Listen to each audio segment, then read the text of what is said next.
குட்கா விவகாரத்தில் சட்டமன்றத்தில் பேச அனுமதி மறுக்கப்பட்டதை தொடர்ந்து திமுக சட்டமன்ற உறுப்பினர்கள் தற்காலிகமாக சட்டப்பேரவையிலிருந்து வெளிநடப்பு செய்தனர். அதற்கு பிறகு சட்டமன்ற எதிர்க்கட்சித் தலைவரும் திமுக செயல் தலைவருமான திரு ஸ்டாலின் செய்தியாளர்களை சந்தித்து நேரடி காட்சிகளை பார்த்தோம். மேலும் இது குறித்த பல்வேறு தகவல்களை தருவதற்காக எமது செய்தியாளர் பாஸ்கர் இணைந்திருக்கிறார். அவரிடத்தில் விவரங்களை கேட்கலாம். பாஸ்கர், சொல்லுங்க, இந்த குட்கா விவகாரம் தொடர்பாக திமுக சட்டமன்ற உறுப்பினர்கள் பேரவையில் பேசுவதற்காக அனுமதி கேட்டனர். ஆனால் அனுமதி மறுக்கப்பட்டதை தொடர்ந்து அவர்கள் தற்காலிகமாக சட்டப்பேரவையிலிருந்து வெளிநடப்பு செய்து மீண்டும் அவைக்கு திரும்பி இருக்கிறார்கள்.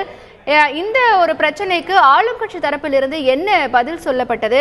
ஏன் இது குறித்து பேசுவதற்காக சபாநாயகர் அனுமதி மறுத்தார்?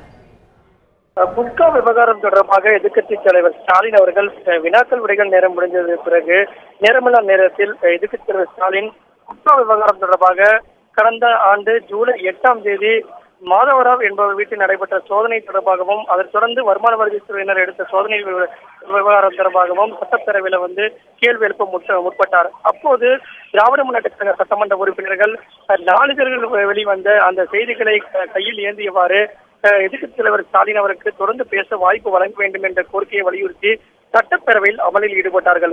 அந்த நேரத்தில் சபாநாயகர் குறுக்கிட்டு, நீங்கள் இன்று காலை 9:32 மணி அளவில் என்னுடைய அறையில் சந்தித்து குட்கா விவகாரம் தொடர்பாக பேசுவதற்கு அனுமதியை கோரியிருக்கிறீர்கள். நான் தற்போது உங்களுக்கு அனுமதியை வழங்கியிருக்கிறேன். ஆனால் ஆதாரத்தை நீங்கள் தற்போது வரை எங்களிடம் தரவில்லை. ஆதாரத்தை கொடுத்தால் நான் அதில் ஆய்வு செய்து உங்களுக்கு அனுமதியை வழங்குவேன். பத்திரிகை மற்றும்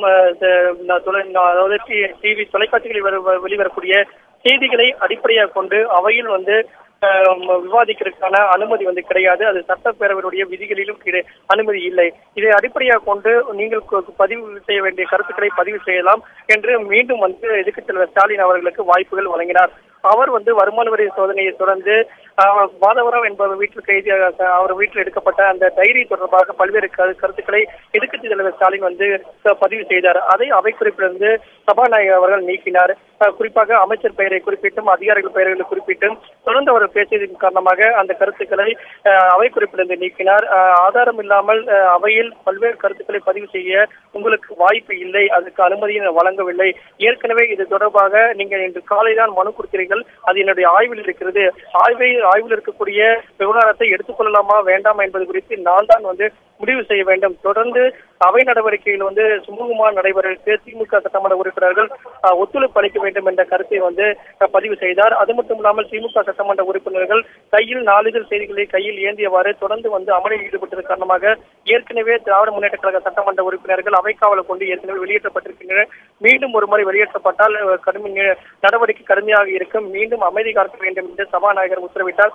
ஆனால் திராவிட முன்னேற்ற கழக சட்டமன்ற உறுப்பினர்கள் தொடர்ந்து அமளியில் ஈடுபட்டதன் காரணமாக சபாநாயகர் எச்சரிக்கை விடுத்த வண்ணம் இருந்தார். இந்த நிலையில் தான் எதிர்க்கட்சித் தலைவர் ஸ்டாலின் இருந்து மீண்டும் எங்களுக்கு பேச வாய்ப்பு மறுக்கப்பட்டதை கண்டித்து உங்களை கண்டித்து நான் வெளிநடப்பு செய்கிறேன் அப்படின்னு என்ற கருத்தை அவையில் பதிவு செய்து சட்டப்பேரவைக்கு வெளியே பத்திரிகையாளர்கள் சந்தித்து மீண்டும் அவை நடவடிக்கையில் பங்கேற்பதற்காக மீண்டும் சென்றிருக்கிறார். இந்த நிலையில காங்கிரஸ் மற்றும் இந்திய யூனியன் முஸ்லீம் கட்சியிலும் இதே கருத்துக்களை வலியுறுத்தி வெளிநடப்பு செய்திருக்கின்றனர். தற்போது காங்கிரசினுடைய சட்டமன்ற கட்சித் தலைவரான ராமசாமி அவர்கள் பத்திரிகையாளர் சந்தித்து வருகிறார்.